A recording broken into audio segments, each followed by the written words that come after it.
За сайн байцгаана уу? Өнөөдрийнхөө хичээлээр тарих яаж ажилладаг вэ? Яавал бид нарын мөрөөдөл биелэх вэ? Яагаад бид нарын мөрөөдөл биелдэггүй вэ гэдэг талаар маш дэлгэрэнгүй тайлбарлахаар бэлтгэлээ.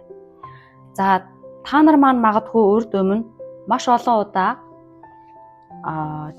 affirmation хэлээд, батламж үгс хэлээд, эсвэл төсөөлөөд, эсвэл бичвэл мөрөөдөл биелдгийн гэсэн хэдэн удаа бичээд, магадгүй баруун гараараа, зүүн гараараа бичээд ингээ маш олон техникүүд байгаа. Тэдгээрээс бүгдийг хэрэгжүүлсэн ч гэсэн таны зарим нэг мөрөөдлүүд биелэлээ олдохгүй. Энэ нь маш их урам хугармаар би угаасаа ийм азхуу амтан, угаасаа над дээр ихээрээ ингэн л дээ. Бусад хүмүүсийн яхаараа биелээд байдаг байна. Энэ угаасаа худлаа юм биш үү?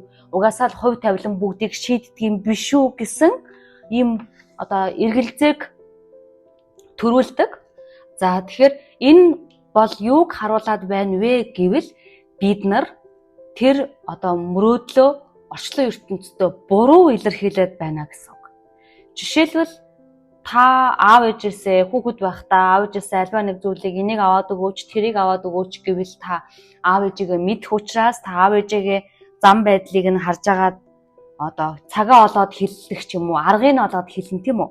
Нөхрөөсөө мөн адилхан. Нөхрөөрөө гоё өөрийнхөө тэр хүссэн зүйлүүдийг авахуулахын тулд нөхрийгөө дуртай юмын дуртай үед нь дуртай хоолыг хийж өгөөд эсвэл нөхрийнхөө гоё тийм мууд буюу гоё зам байдалтай байгаа үе дээр нь бид нар хэлдэг ч юм уу, ямар ч талаас ингээд аргыг нь олдог тийм үү? Яг тэгвэл бид нар энэ зүйл дээр ч гэсэн бид нар өөрөөсөө цагаа олоогүй, зөв аргаа олоогүй байдаг учраас энэ зүйл биелдэггүй байх юм. За тэгвэл яаж зөв аргаа олох вэ гэж? Учир нь бид орчлон ертөнцөөс фреквенси буюу биднээс гарч байгаа энерги, давтамж, долгионд хариулдгаа гэдгийг бид нар өмнөх маш олон хичээлүүд дээр дурдсан тийм ээ. Квант фоло гэдэг бол ийм квант ертөнц байлаа. За энэ маань ерөөсөө бид нарын энергид хариулна. За бид нар тэр квант ертөнцөд ерөөсөө гэрэл маягаар харагдана. Тод гэрэл, бүдэг гэрэл, том гэрэл, жижиг гэрэл гэж л бид нар мэдрэгдэнэ. Тэнд хариулна. Фреквенси гэдэг нь давтамжид долгионд хариулдаг гэж бид нар ярьсан тий. Тэгвэл бид нар тэр хүсэл мөрөөдлөө, тэр аргуудыг хэрэгжүүлэхдээ өөрөөсөө буруу энерги, буруу сигналыг гаргаад байна гэсэн. Өөрөөр хэлэх юм бол квант ертөнцийн хилийг мэдэж тэр хилээр ярих юм бол бид нарын мөрөөдөл маш амархан хүрнэ. За квант үсрэлт гэж ярьдаг. Квант үсрэлт гэдэг маань одоо байгаа байрнаасаа дараагийн түвшинд маш хурдан хүрэхийг квант үсрэлт буюу квант jump гэж яриад байдаг тийм. Jump гэдэг үсрэлт гэж яриад байдаг.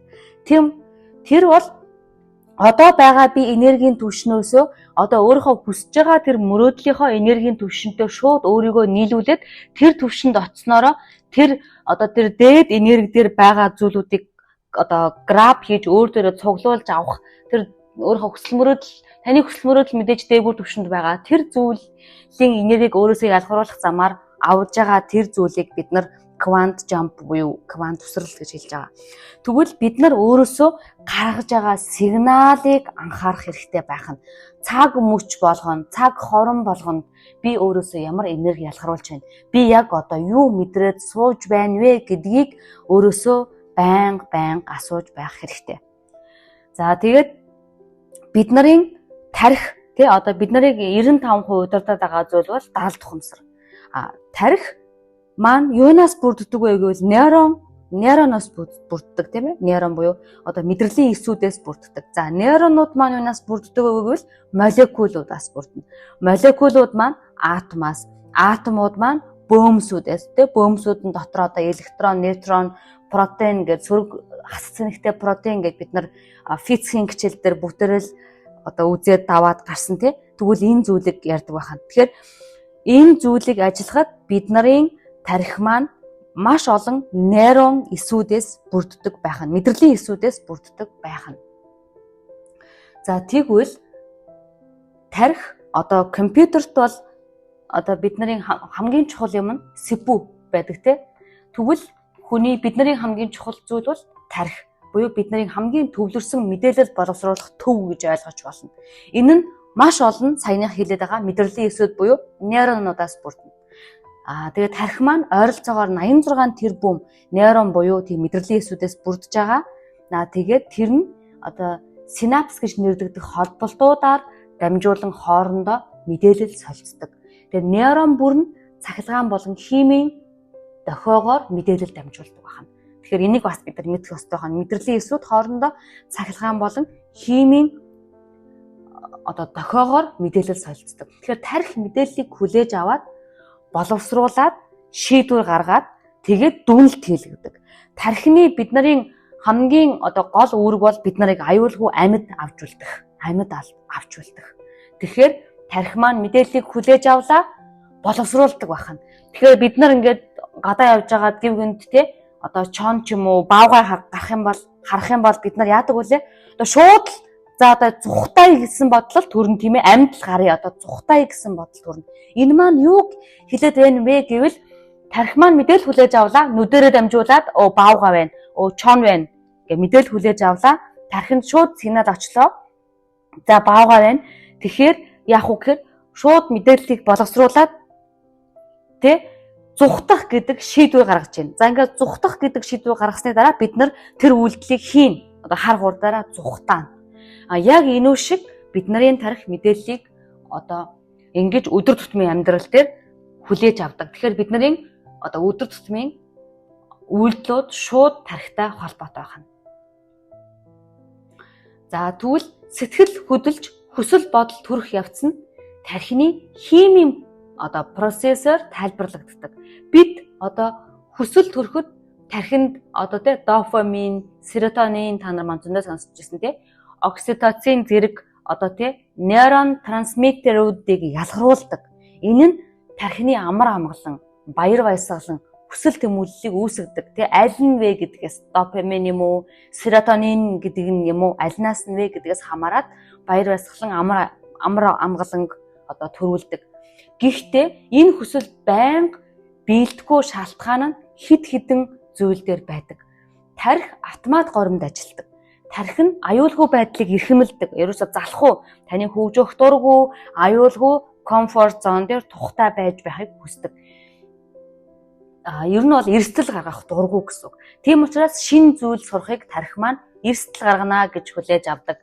Таны аюулгүй байдал аюул учруулна гэж хүлээж авдаг учраас маргаашгүй, маргааш турын, маргааш өөрчлөгдөе гэхээр тархи маань айгуу дургүй байдаг нь тийм учиртай байх нэ. За дараагийн зүйл нь сөрөг дадал, дотоод итгэл үнэмшилтээр тархи маань хариулт өгдөг. За хүүхэд байхдаа ямар нэгэн туршлага, хүүхэд байхад аав ээж асран хамгаалагчийн ялгаатай арга барил, за тэгээ магадгүй соёлын ялгаанаас болоод бидний даалт ухамсар дээр төрөл бүрийн сөрөг дадлууд, сөрөг итгэл үнэмшлүүд чулуун дээр, хадан дээр сийлсэн юм шиг бичигддэг. Жишээлбэл би чадахгүй. Би угаасаа ийм. Би угаасаа юу байдгийг царай муутай гэдэг ч юм уу. Би хайрлагдах ирэхгүй. Мөнгө бол аюултай гих зэрэг зөвлөд суун. За 3 дугаарт нь физик болон биохимийн нөхцлүүд. За энэ дээр болохоор стресс, ядаргаа, хангалтгүй унтаж амрах, гормоны тэнцвэргүй байдлыг зэрэг нь тархины үйл ажиллагааг удаашруулж бидний хүслийг бодит байдал руу шилжүүлэхийг саатуулдаг байна. Тэгэхээр бид нар хүслээ биелүүлэхэд тархиа маш сайн ажилуулахад унтаж амрах маш чухал, стресстгүй байх чухал. Тэгээ дээрээс нь нэмээд гормоны тэнцвэрт байдал маш чухал. Гормон алдагдаад ирэхээр хүнд бас айгүй олон зүйлүүд гарч ирдэг . За тэгээд дараагийн нэг зүйл нь та нар маань зөндөө удаа сонсч байсан баг. Манифест хийх гэж сонсч байсан . За тэгэхээр бид нар даалт ухамсар яаж ажилладгийг мэдж байгаа, ил ухамсар яаж ажилладгийг мэдж байгаа. Даалт ухамсар дээрээ л бүх мэдээлэлээ зөв оруулж чадах юм бол бид нарын мөрөөдөл биелнэ гэдгийг бид нар маань мэдж байгаа тийм ээ. За тэгвэл manifestation буюу хүсэл мөрөөдлөө татах гэдэг нь юу хэлээд байгаа юм бэ гэдгийг хэдүүлээ ярилцъя тий. За хүсэл мөрөөдлөө татах гэдэг маань өөрийнхөө тэр тарих, сэтгэл, эрчим хүчээ 3 гурваагаа нийлүүлж агаад өөрийнхөө хүслийг өөртөө татах үйл явцыг хэлнэ. Тэгэхээр үүний тулд бид нар энэ дээр manifestation дээр таталцлын хууль хамгийн их үйлчлэнэ. Өөрөөр хэлбэл like attracts like. Тэ ижил ижлээ татдаг. Та өөрөөсөө ямар долгион энерги ялгаруулна, яг тэр зүйлийг татаж аавна. Бидний attention, focus, intention 3 анхаарал тэгээд бид нарын зорилго, бид нарын анхаарал, зорилго, тэмүүлэл энэ зүйлүүд маань юун дээр төвлөрч байна? Тэр зүйлийг бид нар татдаг байна. Харин эсэргээрээ хит их одоо туйлдсан, цөхөрсөн, араас нь гүйсэн зүйлүүд энергийн түвшинд одоо эсэргүүцэл үзүүлээд биелдэггүй байна. Тэгэхээр бид нар ерөөсөө энэ энерги тэгээд энэ квант ертөнц тэгээд энэ одоо өөрөөсөө гарч байгаа vibration, давтамж, долгион гэдэг зүйлүүдийг мэдэхгүй бол бид нар хүсэл мөрөөдлөө татчихин гэж боддог хэрнээ энэ зүйлийг бид нар өөрөөсөө заримдаа түлхэж байдаг. Жишээлбэл та надад тийм гоё тийм 3 өрөө байр бэлгэлээч гэдэг та өдөр болгон бичдэг тэрийг хүсэж мөрөөддөг гэж бодъё. Тэгвэл та өдөр болгон надад тийм байр байгаасаа, тийм гэртээч болоосаа, тийм байртайч болоосаа гэд бичээ, залбираад эсвэл төсөөлөд байх юм бол энэ нөгөө талаар desperate буюу цөхрөх аюултай. Цөхрлийн энерги гарах аюултай. Цөхрлийн энерги гэдэг нь бид нар байгаа зүйлийн араас цөхрөхгүй шүү дээ. Байхгүй зүйлийн араас цөхрөнө. Тийм учраас та тэр зүйлийг ерөөсөө байхгүйгээд цөхрөөд байна гэсэн үг. Тэгэхээр энэ цөхрлийн энерги бол өөрөөсөө зүхтаадаг тэр зүйлийг түлхэж өгдөг. Жишээлбэл та байрыг мөрөдөж ирсэн бол тэр байрыг өөрөөсөө түлхэж байгаа гэсэн үг. Түүнийг desperate хийж цөхөрж түүний араас хөөцөлдснөөрөө эсэргээрээ буруу энерги үүсгээд түүнийг өөрөөсөө эсэргээрээ түлхэж гинэ гэсэн үг. Ингээд дараа нь бид нар яагаад миний юм биелэхгүй байна, яагаад надад болохгүй байна гэдэг асуудал гарна гэсэн үг. Тэгэхээр дараагийнх нь нэг зүйл нь lack. Lack гэдэг нь монголоор дутуугийн мэдрэмж. Надад тэр байхгүй байна. Намайг хүн хангалттай хайрлахгүй байна. Намайг энэ хүн хайрлахгүй, надад энэ байхгүй байна гэдэг тэр дутуугийн мэдрэмжийг өөрөөсөө энергийг гаргах юм бол тэр зүйл танд ерөөсөө ирэхгүй. Орчлон ертөнд за чамд байхгүй байна уу те? За байхгүй байна гэд байхгүй болгоно. Тэгэхээр энэ focus буюу анхаарал тэгээд энэ intention буюу зорилгоо зөв метод буюу аргын дагуу тавихгүй бол энэ зүйл эсэргээрээ эсэргүүцэл үүсгдэг байна.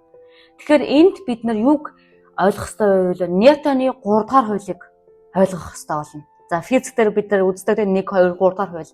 За энэ дээр 3 дахь хуулийг нь бүх үйлдэлд тэнцүү хэмжээтэй эсрэг үйлдэл бий гэж хэлдэг. Ньютоны 3 дахь хууль дээр бүх үйлдэлд тэнцүү хэмжээтэй эсрэг үйлдэл бий гэж хэлдэг. Хэрвээ та энерги, анхаарал, хөдөлмөрөө хүсэлтэд зарцуулах юм бол эргэн тойронд тэнцүү эсрэг үйлдэл боломжууд үр дүн гарна. Тэгэхээр хүсэл мөрөөдөл маань хүсэл бодол маань бидний хөдөлгөөнд энерги болно. Энерги маань анхаарал, сэтгэл, үйлдэлд хүрвэн. За тэгээ хөдөлгөөн маань эргэн биелэлтийг үүсгэдэг байна.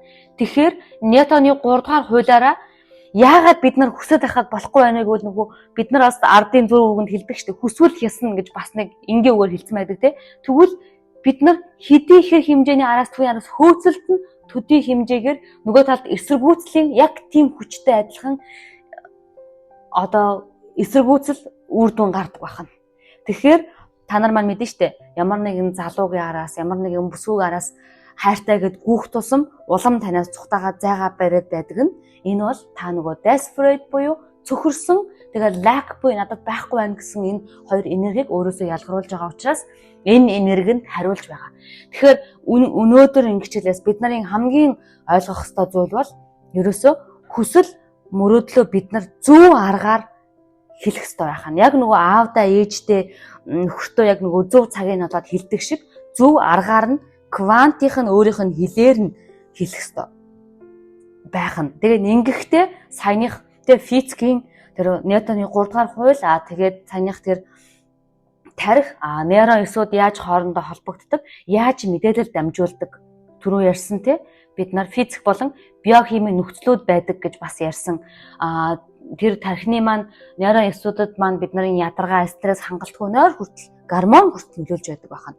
За тэрийг тэгээд бид нарын тэр дотоод програмд суусан, дотоод одоо нөгөө даалт ухамсарт суусан дотоод буруу итгэл үнэмшлүүд, сөрөг програм гэж бид нар ярьдаг. Тэд нар за тэгээд тарих маань нейрон эсүүд маань хоорондоо химийн одоо процессыг мэдээллийг хоорондоо нейрон эсүүдээр дамжуулж одоо тарих маань тэр зүйлийг ойлгодог гэдгийг ойлгосон тий. За ингээд бид нар одоо богинохноор товчхоноор авч үзэх юм бол тарих маань даалт ухамсарын хамгийн одоо чухал үүрэг нь бид нарыг амьд авч үлдэх. Амьд авч үлдэхийн тулд бид нар тархины мэдээлэл ирлээ. Бид нар шууд одоо шийдвэр гаргана. Тэр бол маш хурдан явагдана шүү дээ. Удаан явагдахгүй хурдан явагдана. Шийдвэр гаргаад тэгээ үйлдэл хийдэг. Тэгдэг байхна. Тэгээд бид нар одоо өөрийнхөө тэр хүсээд мөрөөдөд байгаа зүйлийг авахын тулд бид нар одоо энэ орчлон ертөнц рүүгээ зөв энерги, зөв давтамжийг ялгаруулах хэрэгтэй байна. За тэр энерги нь орчлон ертөнц маань, universe маань хариулдаг байна. Түүнээс биш бид нарын юу хүсэж байгааг хариулахгүй, бид нарын ямар энерги ялгаруулж байгаад хариулдаг байна. Тэгэхээр бид нар manifestation буюу manifest зөв хийж сурах хэрэгтэй. Тэгээд manifest хийх одоо тэр үндсэн аргыг бид нар мэдэх ёстой. Тэгээд цагаа олоод зөв үйлдэлээрээ, зөв аргаараа хийх юм бол бид нарт хүрж болохгүй оргил биелэгдэшгүй мөрөөдөл гэж үгүй. Би дахиад хэлье. Өнөөдөр таны таны цээжээр амьсгал ороод таны амар амьсгал гарч л байгаа бол амьд байгаа бол амьсгалж л байгаа бол таны тархинд орж ирсэн бүх мөрөөдөл, бүх хүсэл биелэх бүрэн боломжтой. Гагцхүү бид нар өөрөөсөө зөв энерги ялгаруулж зөв аргаар нь түүнийг одоо хүсэх хэрэгтэй. За ингээд дараагийнхаа жишээр уулзлаа. Түр баяртай.